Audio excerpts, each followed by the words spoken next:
శ్రీ గురు చరిత్రము నిత్య పారాయణ గ్రంథము 22వ అధ్యాయము. శ్రీ గణేశాయ నమః. శ్రీ సరస్వత్యే నమః.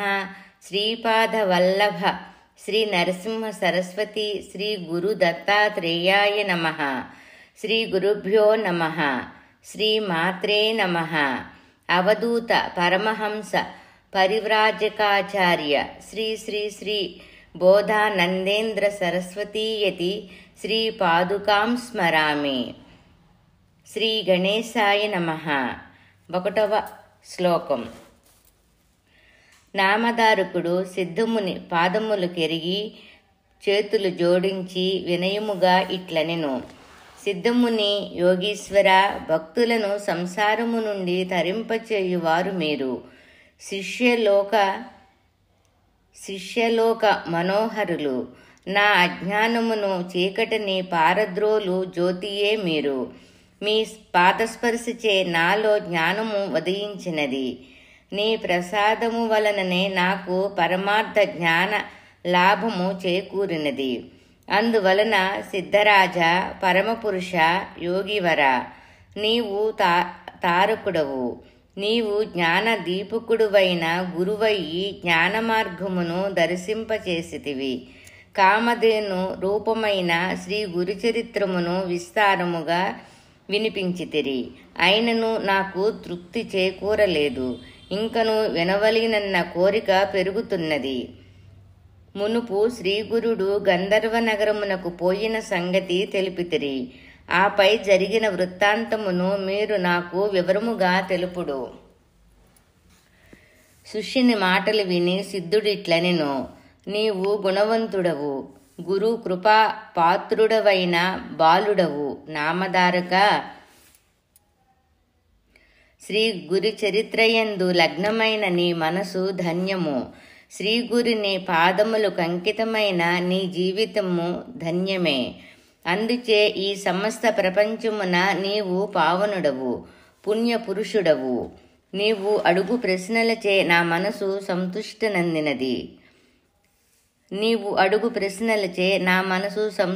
నందినది. కామధేనువైన స్వామి చరిత్రను చెప్పుట నాకును ఆహ్లాదకరమే. శ్రీగురుడు భీమా అమరజా నదులు కలియు సంగమ స్థలమున గుప్తరూపమున ఉండెను. అచ్చోట అనుపమానమైన అనంతమైన మహిమలు జరిగెను. అందులో శ్రేష్టమైన వాటిని చెప్పిదను వినుము. అచట అమరజా నదితో కలిసిన భీమానది ఉత్తర దిశగా ప్రవహించును. అట్టి మహాస్థానమున వరప్రథము కామధేనువైన అశ్వత్థ వృక్షమున్నది. 12వ శ్లోకం. భీమా అమరజా నది సంగమక్షేత్రము మహాతీర్థక్షేత్రము. అది ప్రయాగ సంగమముతో సమమైనది.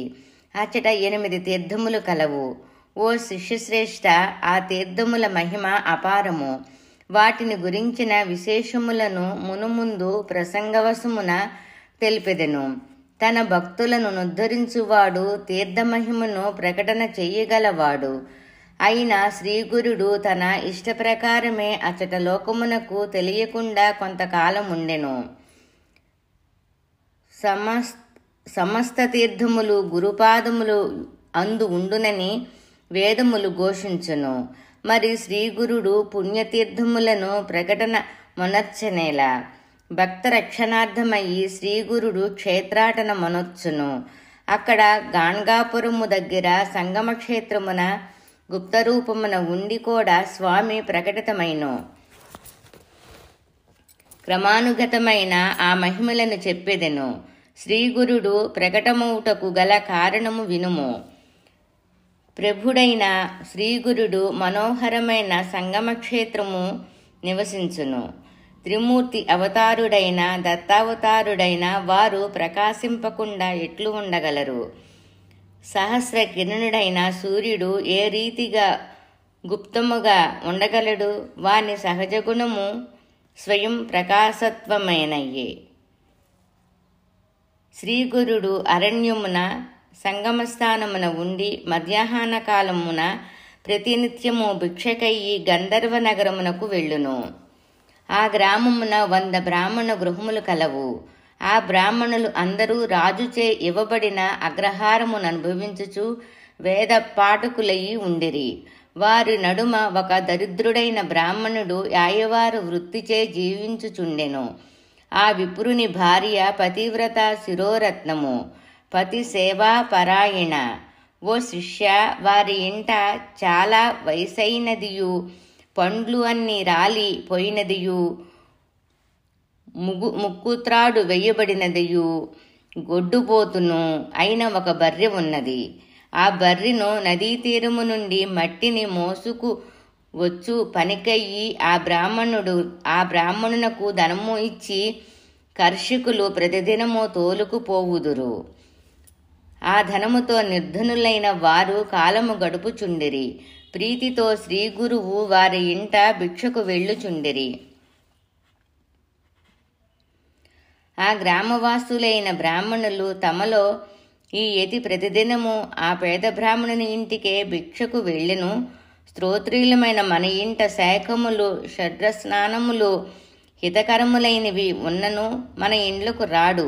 ఆ దరిద్రుడైన ద్విజుని ఇంటికే ఏలపోవునో అని గురునింద చేసిరి. భక్తవత్సలుడగు గురుమూర్తి ప్రపంచాతీతుడు. సేవకుల హితమునుద్దేశించి వారి వారి గృహముల పవిత్రమనర్చుటకు కాను వారి ఇంటికి భిక్షాటనమును మిషతో వెళ్ళి ఉండెను.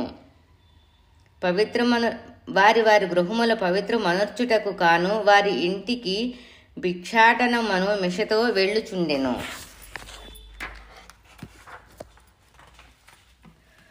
శ్రీకృష్ణుడు భేదవాడైనను విదురుని ఇంటికే అతిథిగా వెళ్ళనే కాని ఆహ్వానించినను దుర్యోధని గృహమునకు విందునకు వెళ్ళలేదు.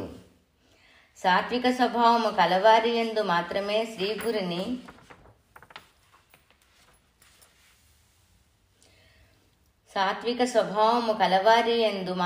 శ్రీగురుని కృప ప్రసరించును. తన భక్తులైన వారికి ఇహపర సుఖములను గురువు దయచేయును, అంటే ఇస్తాడు. వారికి ధనము చే మత్తులైన వారి ఎడ ప్రేమయందులుకుండును. వారు పరమభక్తులైన వారిని భేదవాడైనను క్షణార్థమున రాజుగా చేయగలరు. ఇది వారి కృపాళత్వము. వారు కోపించిన ఎట్టి వానినైనను క్షణకాలమున భస్మము చేయగలరు. దరిద్రునకు వరమొసిగి ఈ భూమండలమునకే రాజును చెయ్యగలరు. తన భక్తుల నుదుట బ్రహ్మవ్రాసిన దుష్టమైన వ్రాత సహితము శ్రీగురుని పాదస్పర్శ మార్చివేయగలదు, వానికి భద్రమును చేకూర్చగలదు. అట్టి గురుమూర్తి యొక్క బిరుదావళులను మందుడైనను నేనెట్లు వర్ణింపగలను? ఆ బ్రాహ్మణుడు చేసుకున్న మంచి పుణ్య విశేషము వలననే శ్రీగురుడు వారి ఇంటికి వచ్చేవాడు. ఒక దినమున వారి ఇంట నుండు బర్రెను మట్టితోలు వారెవ్వరునూ దానిని బాడుగుకు కొనిపోవునందున అది ఇంటనే ఉండెను. ఆ దినము వైశాఖ మాసమున మధ్యాహ్న కాలము. వేడిమి విపరీతముగా ఉండినది. శ్రీగురుడు అట్టి సమయమున ఆ విప్రుని ఇంటికి భిక్షార్థమై వచ్చెను. కృపామూర్తి అయిన శ్రీగురుడు ఆ ద్విజుని ఇంటికి వచ్చువేళకు ఆ ఇంటి విప్రుడు యాయవారమునకయ్యి బయటకు వెళ్ళి ఉండెను. వాని భార్య ఇంటియందు ఉండెను.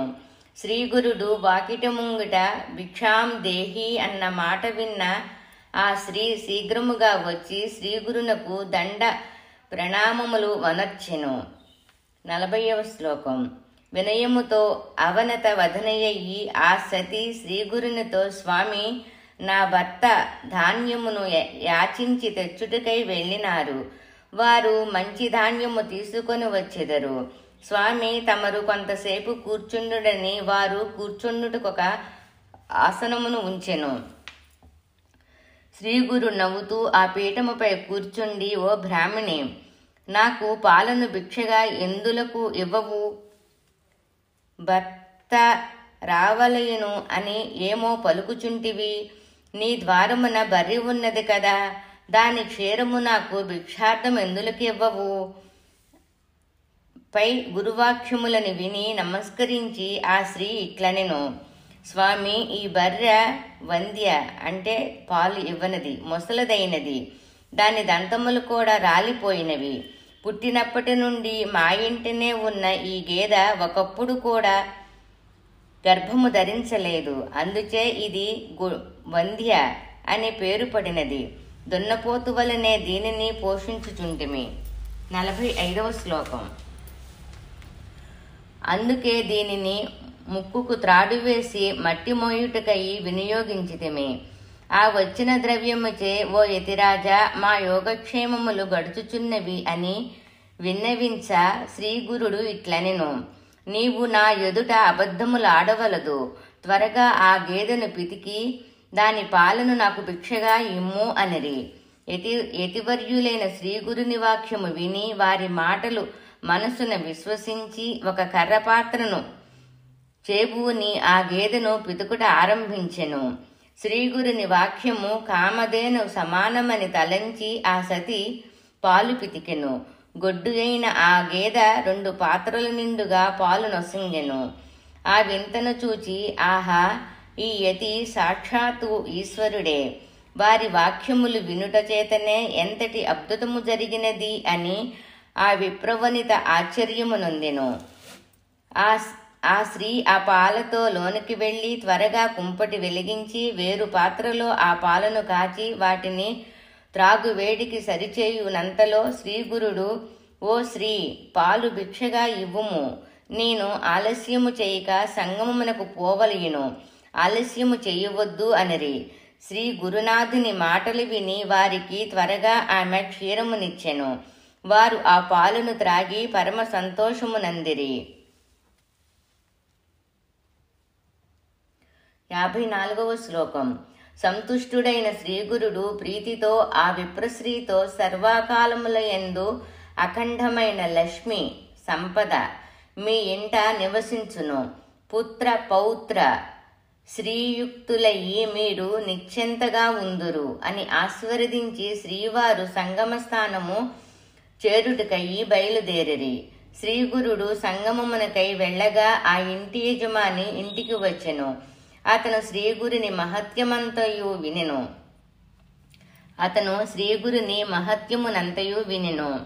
అతడు ఆశ్చర్యముతో ఈశ్వరుడే ఈ యతివరుడుగా అవతరించెను. మన దృష్టికి నరరూపులైనను వారు పరమపురుషులు, ఇది సత్యము అని భార్యతో సర్వ అభిష్టములను తీర్చు గురుడు లభించెను. మన దారిద్ర్య దోషము ఇంతటితో నశించినది.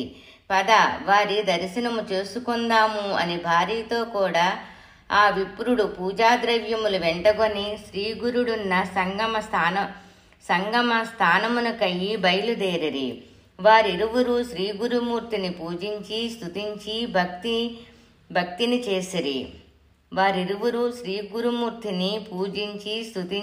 భక్తిని చేసిరి.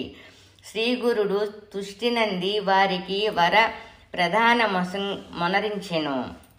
శ్రీగురుడు తుష్టినంది వారికి వర ప్రధానమొనరించెను. ఇట్లు శ్రీగురుని వలన వరములు నంది ఆ బ్రాహ్మణుడు తన భార్యతో ఇల్లు చేరెను. ఆపై వారు పుత్రికా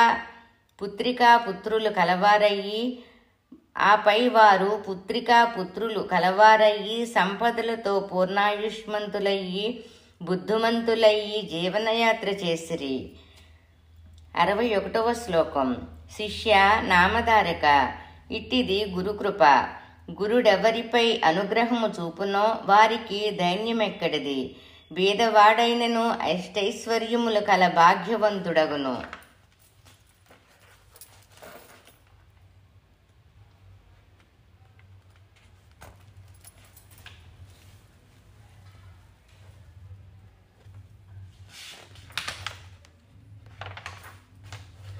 గంగాధరుని సుతుడైన సరస్వతీయను ద్విజుడు రసికుడు భావికుడు అయిన భక్తుడు దీనిని వినినచో వాని దీనత్వము నశించి గురుకృపకు పాత్రుడు కాగలడు అని తెలుపుచున్నాడు. ఇతి శ్రీ సిద్ధనామధారక సంవాద రూపేణ సరస్వత్యాఖ్య గంగాధరాత్మజ విరాచిత నరసింహ సరస్వత్యపాఖ్యాన సంహిత మహారాష్ట్ర భాషాన్విత శ్రీ గురుచరిత్ర समानार्थयां श्रीवासुदेवानन्द सरस्वतीयति विरचितायां श्रीगुरुसंहितायां జ్ఞానకాండే 22వ అధ్యాయము. శ్రీ గురు దత్తాత్రేయార్పణమస్తు. శ్రీ గురుభ్యో నమః. శ్రీమాత్రే నమః. అవధూత పరమహంస పరివ్రాజకాచార్య శ్రీ శ్రీ శ్రీ బోధానందేంద్ర సరస్వతీయతి శ్రీపాదుకాం నమామి. దిగంబరా దిగంబరా శ్రీపాదవల్లభ దిగంబరా. ఓం శ్రీ సాయి తస్సత్. 22వ అధ్యాయము. పారాయణ ఫలితము. పాడి పంటలు సమృద్ధిగా గాంచును. పాడి పంటలు సమృద్ధిగాంచును. ఓం శ్రీ దత్తాత్రేయార్పణమస్తు.